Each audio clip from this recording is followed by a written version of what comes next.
বিভক্ত জাতীয় পার্টির কোন অংশ লাঙল প্রতীক পাবে, আদালতে তার শুনানি আগামী সপ্তাহে। এ নিয়ে আলোচনা করতে আমাদের সঙ্গে যোগ দিয়েছেন জাতীয় পার্টির প্রেসিডিয়াম সদস্য ও আন্তর্জাতিক বিষয়ক বিশেষ দূত জনাব মাসরুর মওলা। জনাব মাসরুর মওলা, আপনাকে স্বাগত জানাচ্ছি ইন্ডিপেন্ডেন্ট সংবাদে। শুরুতেই জানতে চাই যে জাপার দুই অংশই তো বলছে যে লাঙল প্রতীক পাবেন তারা। আদালতের রায় আগামী সপ্তাহের কথা বলা হলেও সেটি কবে ঘোষণা করা হবে?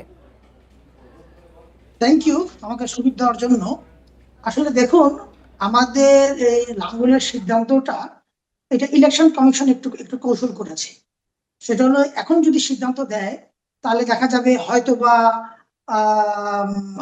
জিএম কাদের গ্রুপ হয়তোবা নির্বাচন নাও করতে পারে বা নির্বাচন থেকে বয়কট করতে পারে, কিংবা আমরা যেহেতু রেসে অলরেডি আমাদেরকে অ্যাকসেপ্টেন্স এখনো দেওয়া হয় নাই, যেহেতু লাঙ্গলটা অফিসিয়ালি এখনো দেখাতে চাচ্ছে ইলেকশন কমিশন জিএম কাদের ইয়াতে আছে।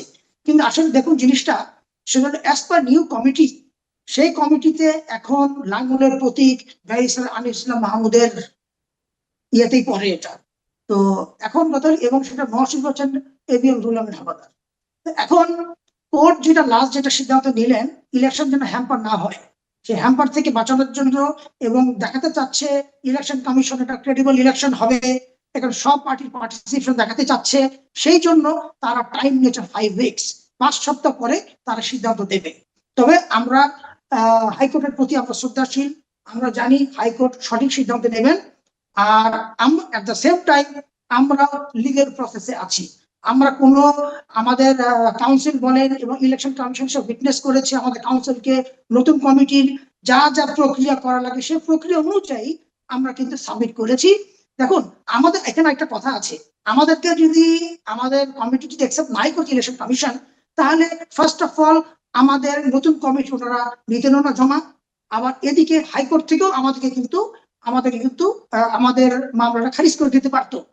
আদালতের রায়ের দিকে তাকাতে হচ্ছে, সে পর্যন্ত আমাদের অপেক্ষা করতে হবে। কিন্তু যদি আদালতের রায়ে আপনারা লাঙল প্রতীক নাই পান, সেক্ষেত্রে আপনাদের নির্বাচনী কৌশল কি হবে? দেখুন, প্রথম কথা হলো যে আমরা এখন যেহেতু লাঙ্গলটা আমাদের কাছে নেই, মানে অর্থাৎ হাইকোর্ট এটা পেন্ডিং রেখে দিয়েছে, তো সেই অনুযায়ী আমাদের এখন এই মুহূর্তে তো আমরা তো হাইকোর্ট আমাদেরকে লাঙ্গল আমাদের আন্ডারে না দিলে আমরা তো নির্বাচন যেতে পারবো না। তো at the same time election commission চাচ্ছে যে অন্তত একটা গ্রুপ যেন নির্বাচন করতে পারে। তো সেই গ্রুপটাকে নির্বাচন করার জন্যই ওই আপনার অন্য গ্রুপকে, অর্থাৎ জিএম কাদের গ্রুপকে ওনাদের নির্বাচনী প্রচারণার জন্য অ্যাক্টিভ থাকে, বহাল থাকে, সেই জন্য তারা করছে। তো এখন হলো কি, দুই রকম গেম চলছে। একদিকে দেখাতে চাচ্ছে জাতীয় পার্টির ভিতরে, মানে ইলেকশন কমিশন দেখাচ্ছে জাতীয় পার্টিতে দুইটা ফ্র্যাকশন আছে। এখানে ফ্র্যাকশন দুটো এখানে নাই, ফ্র্যাকশন এখানে একটাই, এখানে কোনো ফ্র্যাকশন নাই, দল এখানে একটাই। যদি ইলেকশন কমিশন যদি আগেই সিদ্ধান্ত নিয়ে নিত, যেহেতু তারা আমাদের সবকিছু কমিটি সাবমিশন নিয়ে নিয়েছে, কিন্তু সেই সিদ্ধান্ত অনুযায়ী ওরা দেয়নি, আর সিদ্ধান্ত যদি না দেয় তো সেই হিসেবে নির্বাচনে আমরা যেতে পারছি না। তো সেই হিসেবে জিনকাদর আছে। জনাব মওলা, আপনার বক্তব্য একেবারে স্পষ্ট। একটু ছোট করে জানতে চাই, সার্বিকভাবে নির্বাচনের পরিবেশ নিয়ে আপনাদের মূল্যায়ন কি? নিরাপত্তা ব্যবস্থা কি অবস্থায় রয়েছে এবং আপনারা কি মনে করেন যে লেভেল প্লেইং ফিল্ড নিশ্চিত হয়েছে? দেখো, প্রথম কথা হলো কি, এখানে তো ইলেকশন কমিশন ফোকাস করছে দুটো দলকে।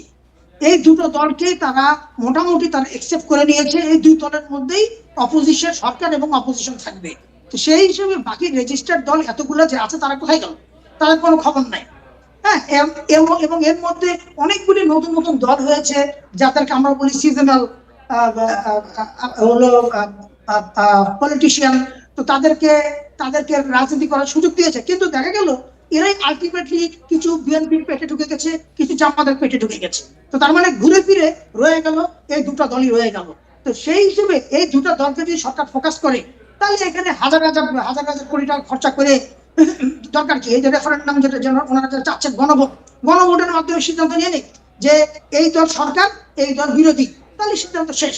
কারণ এখানে কোনোভাবে লেভেল প্লেইং বলেন, ইনক্লুসিভ বলেন, ক্রেডিবল বলেন, কোনোভাবেই এটাকে আমরা বলতে পারি না। এটা একতরফা নির্বাচন হচ্ছে, like 2024 what Sheikh Hasina did. জি, জনাব মাসরুরা মওলা, আপনাকে অসংখ্য ধন্যবাদ আমাদেরকে সময় দেওয়ার জন্য।